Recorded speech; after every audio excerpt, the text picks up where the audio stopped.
everybody, welcome back to the vlog. So anyway, what I want to talk about right now is more adventures in substitute teaching. I don't know, if you like adventures in substitute teaching, click the like button down below. Make sure you subscribe, hit the subscribe button and the bell notification so you get the notifications when I post new videos.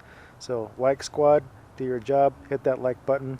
And anyway, I've been substitute teaching for about a month now, most of it at the same high school, and it's been fantastic. The high school loves me, I love them. I'm knowing the kids' names, kids are knowing my names, you know, everything's freaking great. Couldn't ask for a better scenario.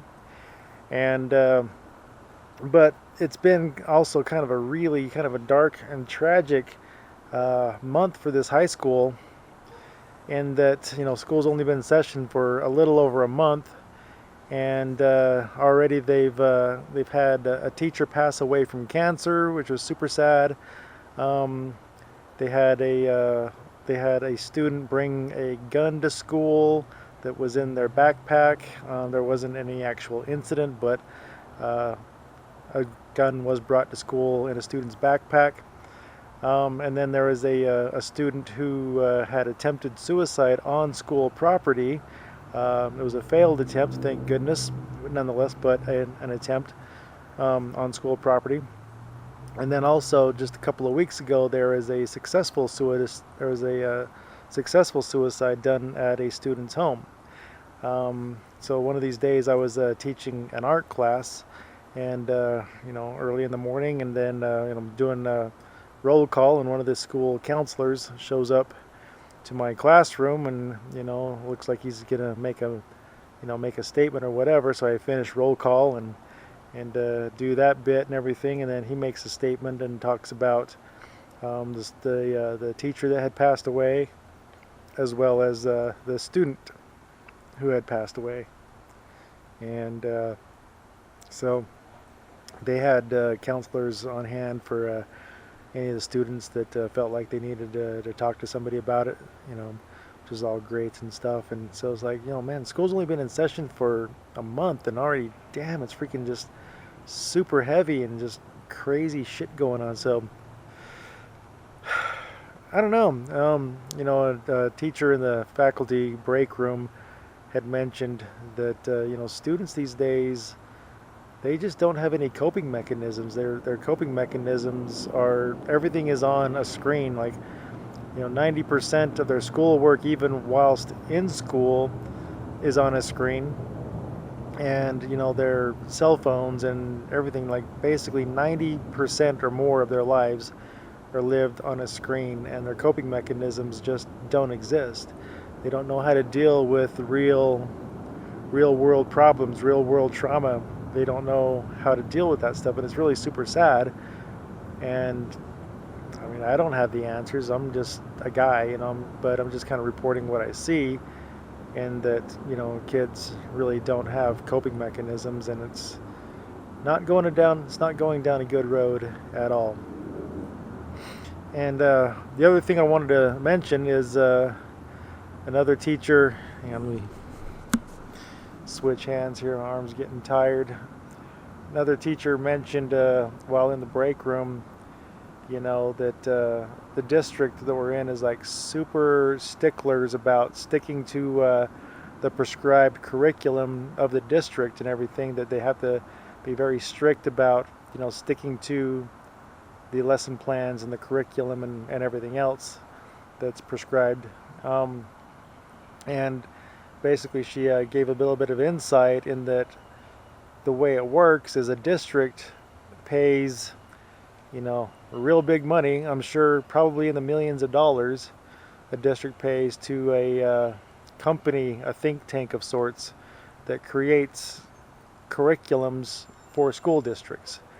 And so the company sells this curriculum to the school district, and then the school district is required to teach that curriculum to the students.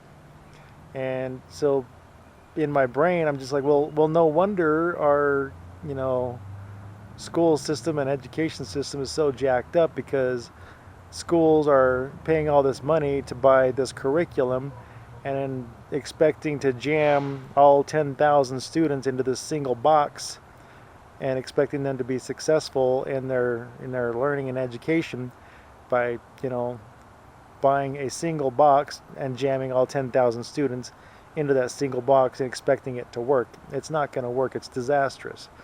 You know, one of my favorite motivational speakers way back in the day, his name's Tom Peters. Back in about 1997, he had this lecture that he gave, and I bought the lecture on tape. I no longer have it anymore, but one of the things that he said that really stuck out to me is the American K through 12 education system should be renamed as the creativity suppression mechanism. You know, creativity suppression mechanism. And that we have these kindergartners that go into kindergarten fabulously curious about everything on the planet, and then 12 years later we spit out uninterested, uneducated, you know, idiots at 12th grade because we expect everybody to fit into this particular box that is, you know, prescribed by some think tank somewhere that somebody paid way too much money for this curriculum to jam everybody into this single box, expecting everybody to conform to this single stupid curriculum. I'm like, well, that's the problem. I mean, nobody learns at the same pace. Nobody learns the same style. Everybody has a different learning style. Not everything, obviously, is interesting to everybody. They need to figure out a way to kind of like assess, you know, every student before they go in each year, basically, you know, or every 2 or 3 years. They need to assess every student, find out first, how do they learn? What is the most effective way for this person to learn? You know, what are they interested in? You know, what interests them? And, you know, capitalize on these things, you know, capitalize on their style of learning, capitalize on what interests them. Otherwise, you know, you're going to have kids like I see every day, you know, sleeping in class, totally unassociated with the content, couldn't care less. They don't give a shit. They just, you know, they show up, do what's necessary to pass a test, and get out of there. That's basically the American K through 12 system. Is like, what's it going to take for me to get that piece of paper at the end of the day? That's it. Which is why America is lagging so horrifically behind other countries. I mean, I'm not sure how other countries do it, but America's not doing it right. I'll tell you that for damn sure. And so anyway, that's my soapbox about the education system as I observe it. Is it's just a factory and expects everybody to conform to the factory settings to spit out people who are able to pass a test at the end of the year.